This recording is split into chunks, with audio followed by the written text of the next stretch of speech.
And we begin in Pennsylvania, where President Trump is speaking at a summit on AI and energy as he seeks to tout a key provision in the sweeping legislation congressional Republicans delivered for him in a state that helped deliver him the White House. Here's a live look at that summit in Pittsburgh, where the president just formally announced a $90 billion investment in AI, along with the energy needed to power it. Today's commitments are ensuring that the future is going to be designed, built, and made right here in Pennsylvania and right here in Pittsburgh, and I have to say right here in the United States of America. The summit is one of the president's first opportunities to sell his so-called One Big Beautiful Bill, which was not viewed favorably, according to major polls, when it was signed into law on July 4th. A fact Democrats are hoping to capitalize on in next year's midterms as they focus on the bill's cuts to Medicaid and its benefits for wealthy households. And now Republicans are looking for new ways to sell the legislation to voters, with strategists telling NBC News they're advising lawmakers to rebrand the bill as the Trump working family tax cuts. It all comes as the Labor Department reported today that inflation ticked up to 2.7% in June, compared to 1 year earlier. The price increase is sparked by the tariffs imposed by the Trump administration. The president is using those numbers to once again attack Federal Reserve Chairman Jerome Powell as he demands the Fed boost the economy by cutting interest rates. The president also downplayed inflation concerns on his way to Pennsylvania. Very slight. Essentially, they were exactly as anticipated, very low inflation. So what you should do is lower the rate. The Fed should lower the rate immediately. There was very little inflation, as you know. The numbers were very good, very much inside the margin. So we've had no inflation. All we have is we're making a fortune. NBC News Capitol Hill correspondent Julie Tsirkin joins me now from Pittsburgh, and also with me is NBC News business and data correspondent Brian Cheung. Julie, I want to start with you. What's the purpose of today's summit?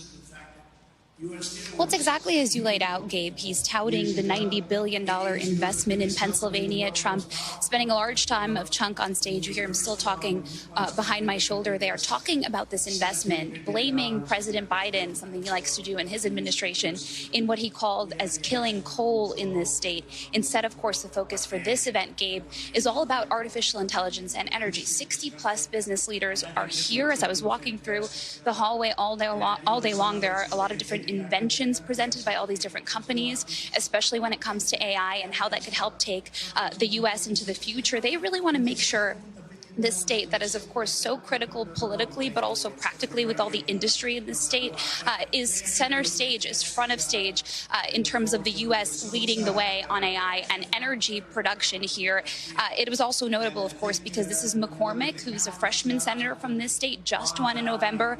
It's one of his first big events since becoming senator. And so the fact that he was able to bring all this together, of course, a lot of attention on this, and all of the cabinet secretaries that are here as well with the president here, Gabe. Yeah, and Julie, any coincidence that this is taking place in Pennsylvania? Just happens to be the most important battleground state, which Donald Trump won both in 2016 and 2024. Absolutely no coincidence there. And even Trump, when he started talking, made that extremely clear. This is his third trip, by the way, Gabe, as I'm sure you know well, since he was inaugurated to this state, to the Commonwealth of Pennsylvania. He campaigned really hard here in the final days of the 2024 election. So it is absolutely no coincidence that he is here. And by the way, touting parts of that mega bill that he just signed into law, specifically focused on those tax cuts, specifically focused on provisions that could help businesses that are here gathered today to hear from him. But we asked Governor Josh Shapiro, who was also here earlier today, excited about this investment, of course, in his state, what he thinks about the bill. Take a listen to what he said.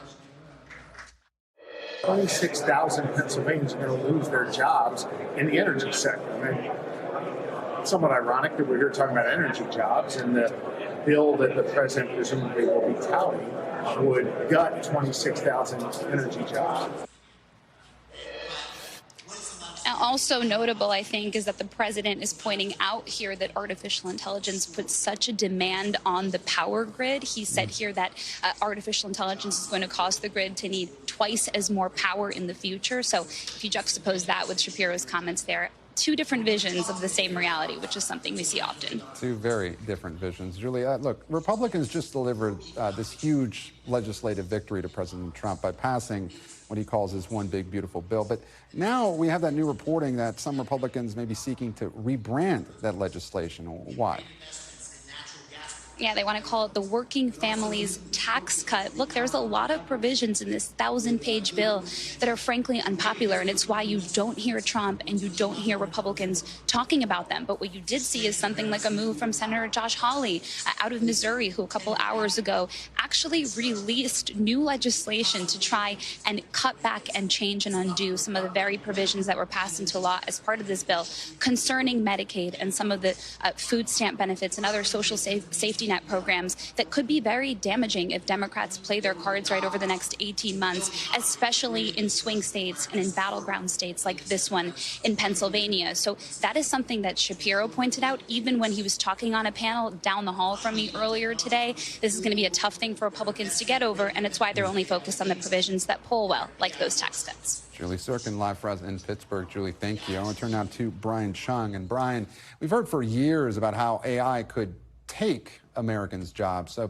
this summit, though, is focused on how it could create thousands of jobs. Explain how.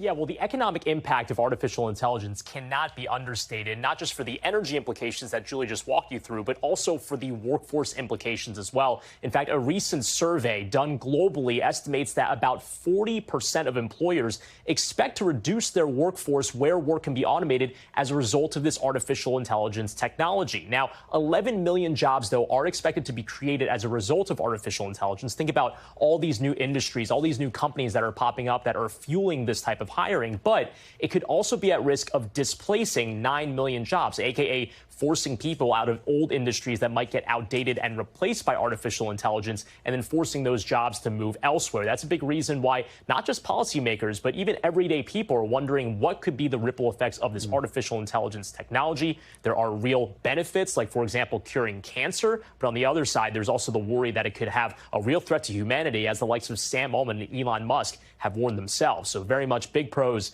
and big cons to that technology. Well, Brian, this comes on the same day that the Labor Department reported that inflation was heating up, although the president is trying to make the case that it was up only slightly. How much of a factor were tariffs in those price increases? Yeah, well, economists have said that this inflation report that we got today, covering the month of June, was the first real inflation report where we started to see the impact of the tariffs. So I want to point out here, again, what we're talking about when we say 2.7%, that's how much prices rose between June of this year and June of last year. That is a tick up from what we saw in terms of inflation rates earlier this year, but lower than the 3% that we had seen at the end of last year. Now, when you unpack the specific categories, we've seen food inflation, energy prices are also going up, so are shelter costs, the cost of putting a roof over your head. These are monthly changes that we're looking at here. But here is where we have seen some of the questions over the impacts of the tariffs. You're not seeing it everywhere. You're not really seeing it in eggs, where prices are actually down compared to a few months ago. I know that's welcome news to a lot of people at the store. Milk prices are about the same. And to the president's point, gasoline prices are also down by about 30 cents per gallon.